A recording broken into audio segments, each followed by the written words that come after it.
Hello viewers, I Nilufer Zirgam welcomes you to the chapter of price in a perfectly competitive market. In this chapter, we are now in a position to explain how equilibrium price and quantity under perfect competition are determined. Our analysis of determination of equilibrium price in this chapter shall assume that perfect competition prevails in the market. Therefore, before explaining how equilibrium price and quantity are determined, it is important to understand the conditions necessary for a perfectly competitive market.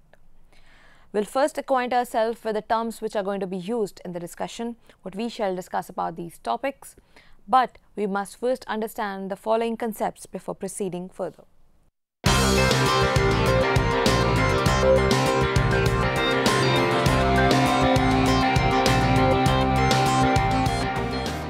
In this market structure, degree of competition is so high that no individual firm can influence the price of its product. There are a large number of firms producing an identical product.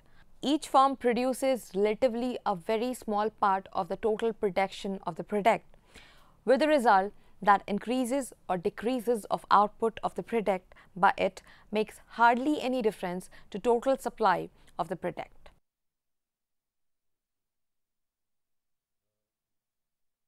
With many firms and homogeneous product under perfect competition, no individual firm in it is in a position to influence the price of the product, and therefore the demand curve facing it is a horizontal straight line at the level of the prevail price of the product in the market.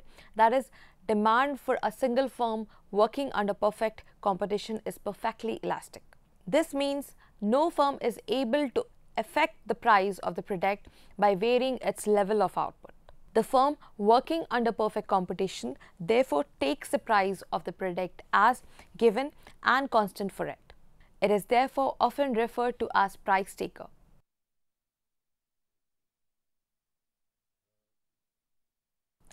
A market is said to be perfectly competitive if it possesses the following. Perfect competition is an extreme form of market structure in which forces of demand and supply work quite freely to determine the allocation of resources among different goods and the distribution of income among factors. The market conditions that prevail under perfect competition are: first, a large number of firms.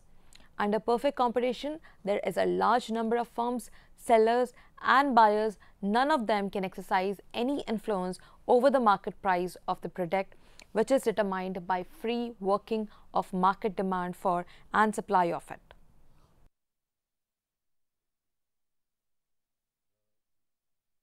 Second, homogeneous product.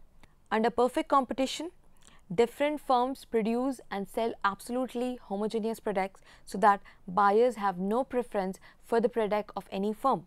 There is no competitive advertising, no brands, no patents or any other feature that makes one firm's product look different from other.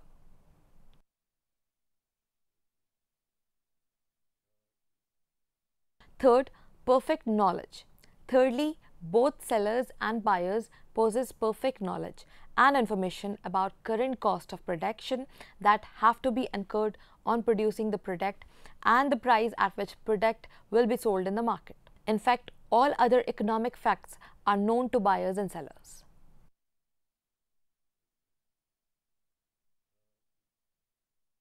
Fourth, free entry and free exit. There is free entry and free exit from the market or industry under perfect competition. That is, there are no barriers whatsoever to the entry of the firm in the industry and to produce exactly the same product as produced by the existing firms. The firms, if they desire, can also easily leave the industry.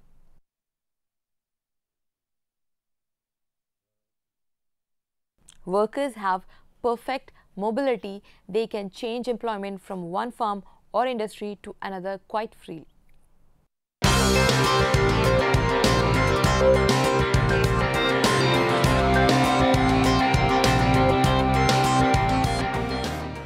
We can explain it by, broadly speaking, there are two schools of thought in this regard.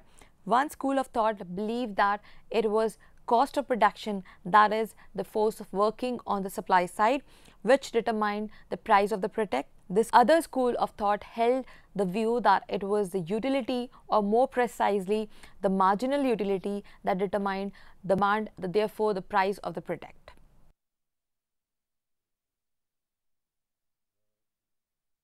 But each school of thought took one-sided view of the pricing problem. The credit of finding the true answer to the pricing problem goes to an eminent English economist, Alfred Marshall, who held that both demand and supply were equally important in determining the price of a product.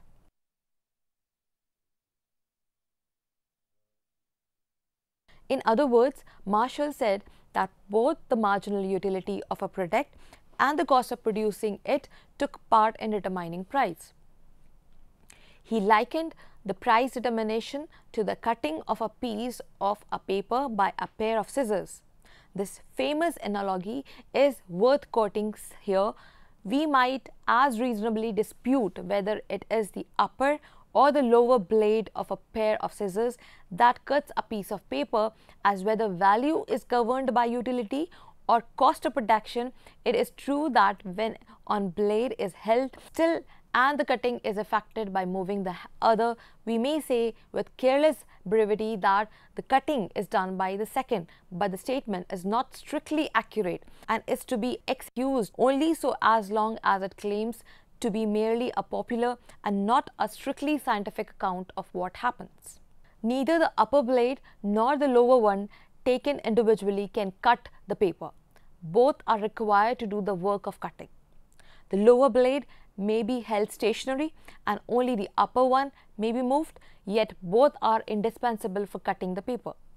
Similarly, both demand and supply are essential forces for determining the equilibrium price and quantity. We know that the demand curve of a commodity normally slopes downward. In other words, with the fall in the price, quantity demanded rises and vice versa. The price at which quantity demanded equals quantity supplied is called equilibrium price, because at this price the two forces of demand and supply exactly balance each other.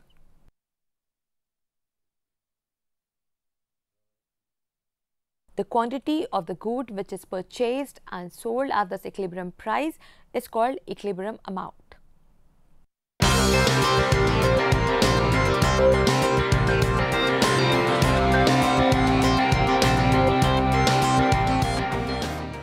Market equilibrium refers to the stage where the quantity demanded for a product is equal to the quantity supplied for the product. The price when the quantity demand is equal to the quantity supplied for the product is known as equilibrium price.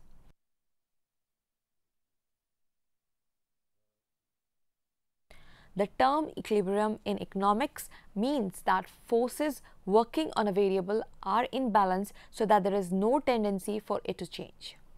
The variables with which we are concerned in connection with market equilibrium are prices of goods and the quantities exchanged between buyers and sellers. Price serves as a signal for the buyers and sellers to communicate their wants to buy and sell different quantities of goods.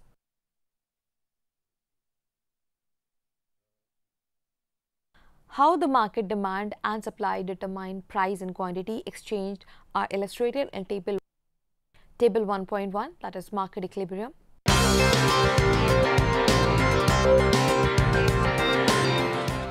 Which has also been graphically shown in image 1.1, in which along the x-axis quantity demanded and supplied and along the y-axis price is measured. Market equilibrium balance and between demand and supply.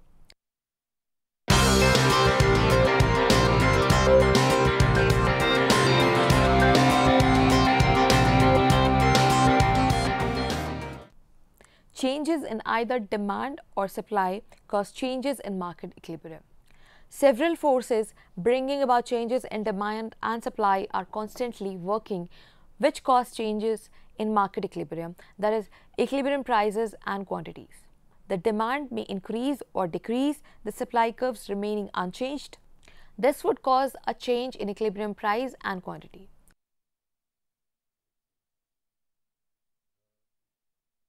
Similarly, the increase or decrease in supply, the demand curve remaining constant, would have an impact on equilibrium price and quantity. Both supply and demand for goods may change simultaneously, causing a change in market equilibrium. Supply-demand analysis is an important tool of economics with which we can make forecasts about how prices and quantities will change in response to changes in demand and supply.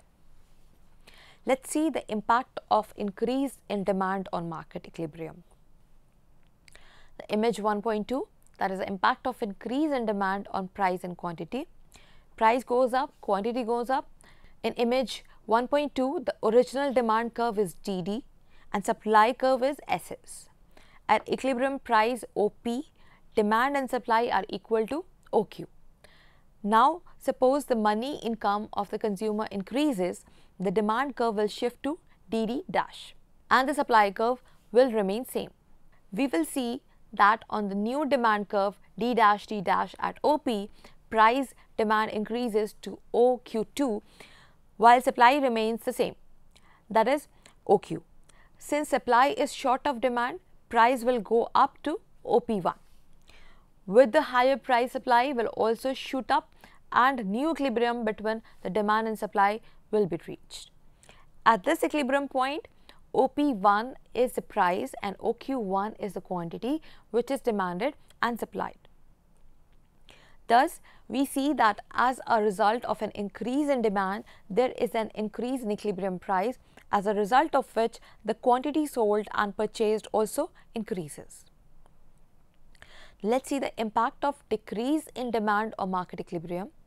Image 1.3, impact of decrease in demand on price and quantity, that is when price goes down, the quantity also goes down. In image 1.3, opposite will happen when the demand falls as a result of a fall in income, while the supply remaining the same. The demand curve will shift to the left and become D dash T dash, while the supply curve remaining as its. With the new demand curve D dash T dash at original price OP, OQ2 is the demand and OQ is the supplied. As the supply exceeds demand, price will go down and quantity demanded will go up. A new equilibrium price OP1 will be settled in market where demand OQ1 will be equal to supply OQ1. Thus, with a decrease in demand, there is a decrease in the equilibrium price and quantity demanded and supplied. Now, impact of increase in supply on market equilibrium. So, image 1.4, increase in supply results in lowering of price and increase in quantity. In image 1.4, let us now assume that demand does not change, but there is an increase in supply, say because of improved technology. The supply curve SS will shift to the right and become S dash S dash. At the original equilibrium price OP, OQ is demanded and OQ2 is supplied with a new supply curve.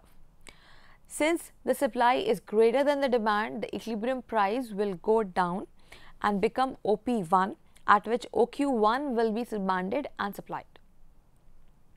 Thus, as a result of an increase in supply, the equilibrium price will go down and the quantity demanded will go up.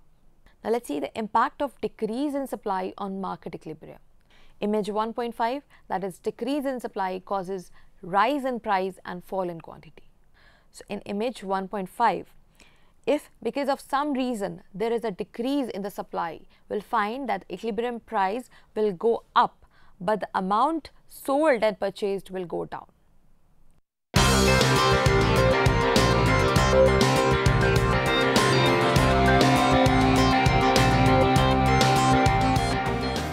The theory of price determination by both demand and supply, propounded by Professor Alfred Marshall, and also gave a great importance to the time element in the determination of price.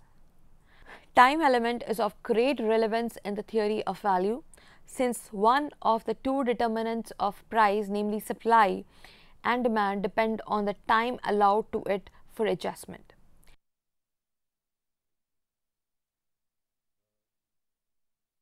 It is worth mentioning that Marshall divided time into different periods from the viewpoint of supply and not from the viewpoint of demand. Time is short or long according to the extent to which supply can adjust itself. Marshall felt it is necessary to divide time into different periods on the basis of response of supply, because it always takes time for the supply to adjust fully to the changed condition of demands. The reason why supply takes time for the supply to adjust itself to a change in the demand conditions is that nature of technical conditions of production is such as to prevent quick adjustment of supply to change demand conditions.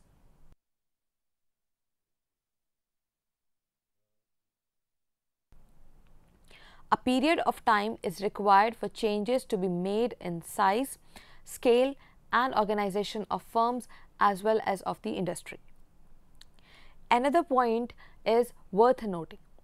When Marshall distinguished short and long periods, he was not using clock or calendar time as his criterion, but operational time, forces at work. In this regard, as said above, supply forces were given the major attention and a time was short or long according to the extent of adjustment in the forces of supply.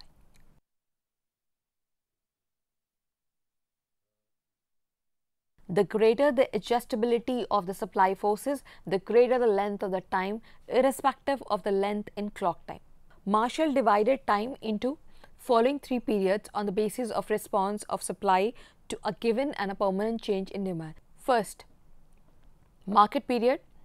This period is very short period in which the supply is fixed, that is, so adjustment can take place in supply conditions.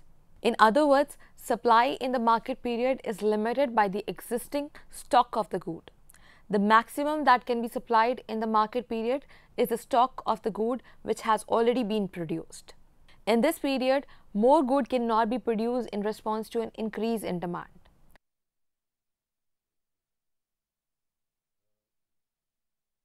This market period may be a day or a few days or even a few weeks, depending upon the nature of the good. For instance, in case of perishable goods like fish, the market period may be a day, and for a cotton cloth, it may be a few weeks.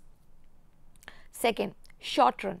Short run is a period in which supply can be adjusted to a limited extent. During the short run period, the firms can expand output with given equipment by changing the amounts of variable factors employed. Short period is not long enough to allow the firm to change the plant or given capital equipment. The plant or capital equipment remains fixed or unaltered in the short run.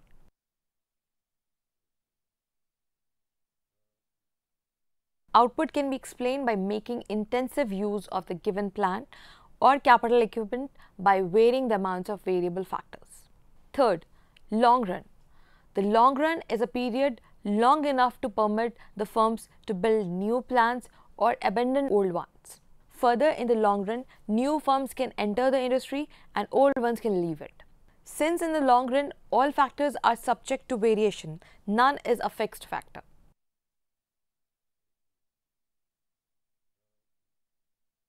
During the long run period, forces of supply fully adjust them to a given change in demand. The size of individual firms as well as the size of the whole industry expands or contracts according to the requirements of demand.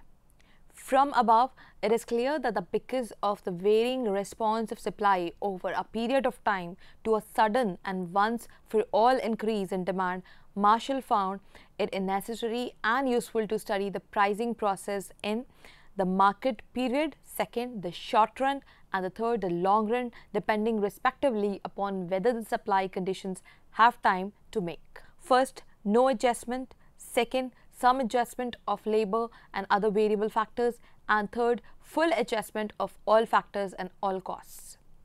Therefore, Marshall explained how the equilibrium between demand and supply was established in three time periods and determines market price, short-run price and long-run price.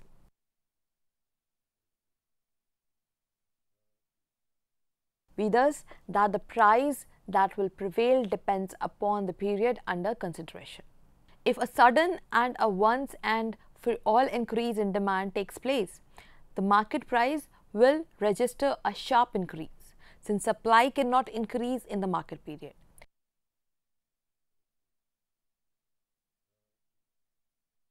In this market period, firms can sell only the output that has already been produced. However, in the short run, some limited adjustment in supply will take place as a result of the firms moving along their short-run marginal cost curves by expanding output with the increase in the amount of variable factors.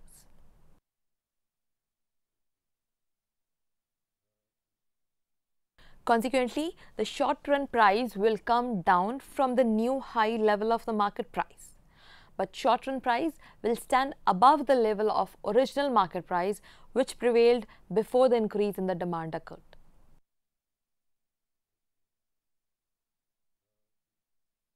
In the long run, the firms would expand by building new plants, that is, by increasing the size of their capital equipment.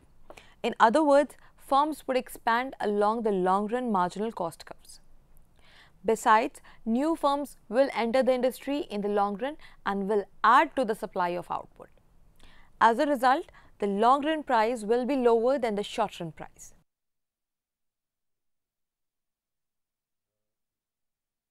But this long-run price will be higher than the original price which ruled before the increase in demand took place, if the industry happens to be an increasing cost industry.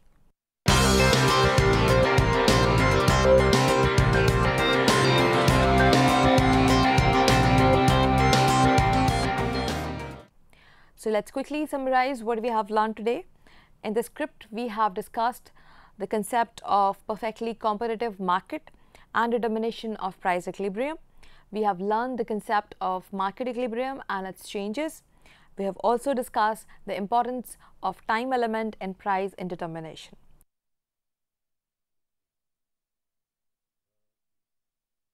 So that brings us to the end of today's episode. We're ending here the chapter of pricing in perfectly competitive market, and we'll see you again discussing about our next topic on more wide variety. Have a nice time. Thank you.